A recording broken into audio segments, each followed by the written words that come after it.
सतत वाढणाऱ्या महागाईने आणि इंधन दरवाढीने त्रस्त झालेल्या सर्वसामान्य नागरिकांच्या भावना आज पुण्यात रस्त्यावर उतरल्याचे पाहायला मिळाले।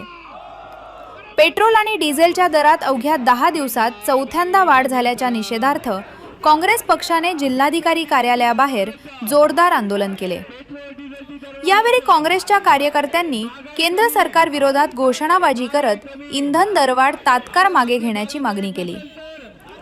पेट्रोल डिझेल दरवाढ मागे घ्या, महागाई कमी करा, केंद्र सरकारचा निषेध असो अशा घोषणांनी परिसर दणाणून गेला।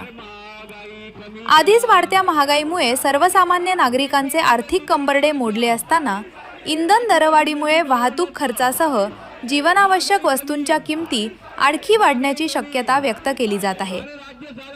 त्यामुळे केंद्र सरकारने तातडीने हस्तक्षेप करून जनतेला दिलासा द्यावा अशी मागणी आंदोलनकर्त्यांनी केली। या आंदोलनात काँग्रेसचे पदाधिकारी, कार्यकर्ते आणि नागरिक मोठ्या संख्येने सहभागी झाले होते। आज पुणे शहर काँग्रेसच्या वतीने जिल्हाधिकारी कार्यालयासमोर आंदोलन घेण्यात आलेलं आहे। मागच्या 10 दिवसांमध्ये तब्बल चौथ्यांदा पेट्रोल आणि डिझेलची दरवाढ झालेली आहे आणि दरवाढ एकूणच सर्वसामान्य नागरिकांचं कंबरडं मोडणारं आहे। या सगळ्या परिस्थितीमध्ये नरेंद्र मोदी मात्र सगळीकडे परदेशवाऱ्या करतायत। या ठिकाणी त्या ठिकाणी परके चलन या ठिकाणी खर्ची घालतायत। पण या देशामध्ये आज नुसतं देशातच नाही तर महाराष्ट्रात अशी परिस्थिती आहे की विदर्भात, मराठवाड्यामध्ये डिझेल सुद्धा मिळत नाहीये आणि त्याच्यामुळे या सगळ्या निषेधार्थ आज काँग्रेस पक्षाचे आम्ही इथं आंदोलन केलेलं आहे। या माध्यमातून आम्ही नरेंद्र मोदी सरकारचा आणि फडणवीस सरकारचा निषेध व्यक्त करतो की दरवाढ रद्द झाली नाही।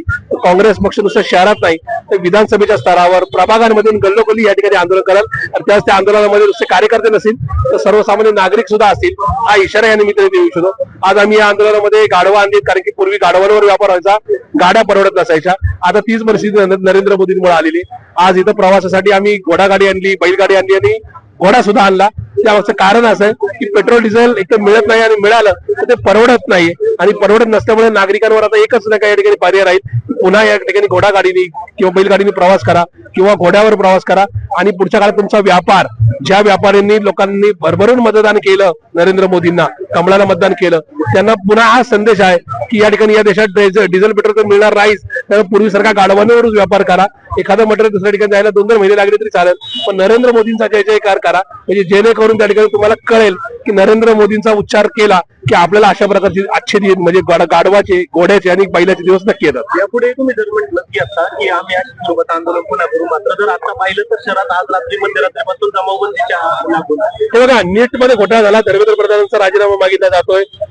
नका या ठिकाणी आज पेट्रोल डिझेलच्या माध्यमातून देशभरात कानाकोपऱ्यामध्ये जे आंदोलन होत आहेत त्याचा या ठिकाणी सगळीकडे गल्लोगल्ली प्रसार होतोय आणि या सगळ्या गोष्टीला घाबरून आज फडणवीसांनी या ठिकाणी हुकुमशाहीने, हिटलरशाहीने एक आदेश दिलेला आहे, ज्याच्यामध्ये आज रात्रीपासून कुठे आंदोलन करता येणार नाही। पण मी या ठिकाणी क्लिअर सांगतो, आमचे ज्येष्ठ नेते मोहनदादा आहेत, आमचे दीप्तीताई चौधरी आहेत, आमचे चंद्रशेठजी कदम आहेत, आम्ही क्लिअर सांगतो इथून पुढच्या काळात कुठेही काही चुकीचं होत असेल तर काँग्रेस पक्ष आंदोलन करत। काँग्रेस पक्षाने या देशाला स्वातंत्र्य मिळवून दिलंय, प्लस लाखो लोकांना स्वातंत्र्यवीरांना तुरुंगात टाकण्यात आलं। आम्ही असल्या गुन्ह्यांना, खर्चाला घाबरत आहे। जो होगा देखा जाएगा।